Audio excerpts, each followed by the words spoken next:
Cuando llegan los españoles no se puede.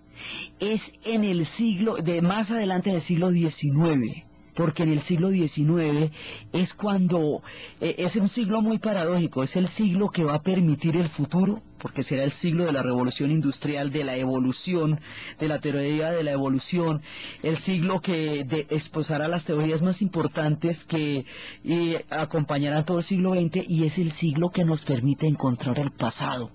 Porque es en el siglo XIX cuando precisamente se pueden entender las antiguas civilizaciones, porque ya hay una mentalidad capaz de ver no solamente un problema de ojos, ver es un problema de civilización, ver también es un problema de qué mirada puede usted tener sobre el mundo.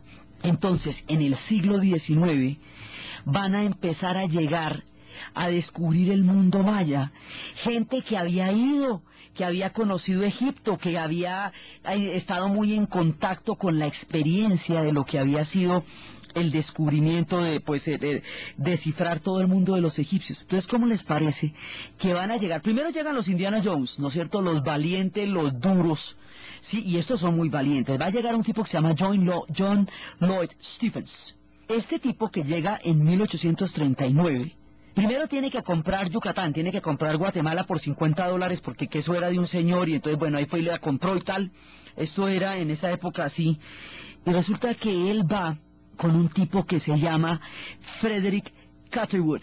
Catherwood es a Stephens lo que Vernon es a la expedición napoleónica, es decir, el dibujante, el que va a hacer los dibujos para que el mundo pueda ver y entender lo que pasa allá. Entonces resulta que la selva es tan dura, que ellos están completamente picados por los mosquitos, picados, entonces les toca cubrirse completamente de barro, de manera que solo los ojos y solo los dedos con los que pueden escribir están sin barro, porque el resto, donde se quiten el barro, los mosquitos los devoran. Entonces usted imagínese metido en la selva, con hasta los ojos de barro, con las manos solamente tratando de sacarla para poder mirar qué es lo que está viendo ahí, porque empiezan a descubrir las civilizaciones que la selva se había tragado durante mucho tiempo. Entonces, con Catherwood pasa una cosa increíble. Catherwood va a dibujar lo que ve, pero usted no puede dibujar lo que no puede imaginar. Catherwood estaba esperando jeroglíficos como los que había visto en Egipto, él había visto, pero es que los jeroglíficos egipcios se componen de pájaros, se componen de chacales, tienen formas antropomórficas, pero formas con las que se estaban de alguna manera familiarizados los europeos. Pero los europeos no conocían las serpientes emplumadas. Y como no conocen las serpientes emplumadas, nunca se han imaginado una serpiente emplumada, no conocen el jaguar, no conocen la anaconda. Como no pueden conocer a los animales que poblan la selva, no lo puede pintar. Entonces, la mano no le obedece, el lápiz no le pinta lo que la imaginación no es capaz de concebir. Así es de tenaz el descubrimiento del mundo maya. Primero hay que meterse en la cabeza que eso que usted está viendo sí está pasando, así usted no sepa qué puede hacer. Entonces vienen los Indiana Jones así, cubiertos de barro, que son los primeros viajeros, ¿sí? Y luego van a venir toda la gente de las bibliotecas, que son los duros, porque son los que van a comprender lo que está pasando allá.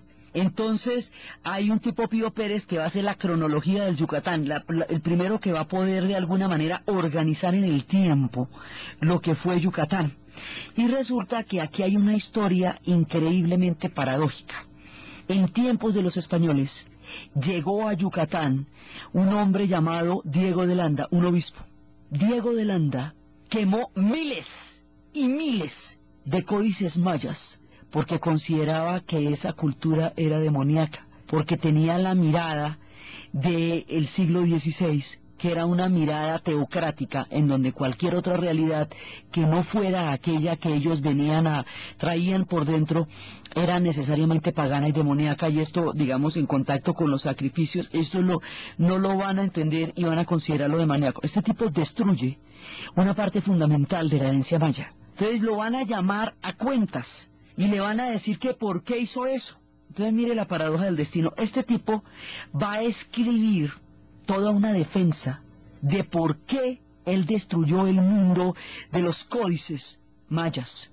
Y en su defensa va a describir, para contar que lo que pasa es que a él le parecían demoníacos y lo que pasa es que a él le parecían paganos y todo eso, cuenta cómo eran, quiénes eran, qué hacían, ¿sí me entiende? Dónde andaban, y entonces termina siendo un cronista involuntario del mundo que él ayudó a destruir. Pero la paradoja del destino es que ese libro, que se llama Relación de las Cosas de Yucatán, Defensa, que es la defensa de él, va a durar 3 siglos en el olvido, totalmente sepultado, nadie vuelve a saber de él. Y de pronto un clérigo de esos detectives de biblioteca, porque la gente de las bibliotecas también se ha pillado el mundo desde allá y entre los papelitos, un francés que se llama Charles Etienne Brassier de Bourbon, este tipo es un clérigo, y por allá saca las historias de Yucatán, y entonces empieza a mirarlas, y empieza sobre la obra de Diego de Landa, el tipo empieza a mirarlas, y al mirarlas empieza a entenderlas. Y ese entendimiento es el que nos permite conocer por primera vez el mundo de Yucatán. Entonces, 3 siglos después, es lo que nos va a permitir la versión de Diego de Landa. Cuando la coge ya este francés, la puede empezar a descifrar, y es donde luego viene el trabajo de descifrar qué es lo que están diciendo ahí. Va a haber una historia que la va a escribir un ciego que se llama Historia de la Conquista de México. Ese ciego es un académico de la Universidad de Harvard y ese se llama Prescott. Y es un tipo que todo el tiempo le están leyendo. Y mientras le están leyendo, el hombre se va imaginando el mundo maya y él va a deducir, después lo veremos cómo, él va a deducir en su ceguera la existencia de Teotihuacán. A partir de lo que le van contando, el tipo dice, ahí hay una ciudad. Después vamos a ver por qué es que él deduce eso solamente sobre las crónicas de lo que le están leyendo en la oscuridad de su impresionante lucidez. Entonces, está por un lado este Prescott, está por el otro lado Etienne con las cosas de Diego de Landa, ¿sí? Y el párroco es el que va a poder traducir. A partir de eso van a poder traducir los códices, van a poder entender qué son los códices.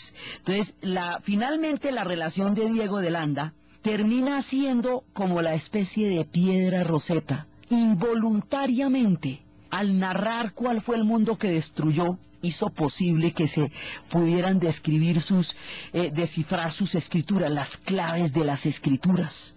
Entonces, esas claves se van a traducir en códices. Entonces, por un lado, esto, digamos, es todo el conjunto de cosas que están pasando para que se entienda cuál era el universo maya. Por un lado, un párroco va a traducir el Popol Vuh, la va a poder traducir de la lengua maya y del francés. Primero del francés y luego al alemán, que lo va a traducir Karl Schroeder. ¿Cómo? Porque es que el Popol Vuh, que es el libro sagrado, ese no es originalmente escrito en la época de los mayas, sino tiempo después. Un maya ya converso, ya cristianizado, va contando lo que fue la cosmovisión de los mayas. O sea, eso se escribe a tanta distancia de los mayas originales como los evangelios se escribieron tiempo después. Entonces, el Popol Vuh ya es una versión que va a ser un maya de lo que eran las antiguas tradiciones. Pero hay unos libros, y es el que van a traducir, Etienne lo traduce al francés, y Karl Schroeder lo va a traducir al alemán, y así es que se va a poder entender. Pero resulta que a través de Diego de Landa, lo que se descubre es el códice. Entonces, ¿qué es el códice maya? Los códices mayas son documentos hechos de cortezas de los árboles. Estas cortezas de los árboles, de ahí se sacaban unas especies de papeles, pero no son del papiro, ni son del pergamino, sino que son de la corteza de los árboles. Eso se doblaba, y ahí era que se escribía. Como ellos tenían un sistema tan impresionante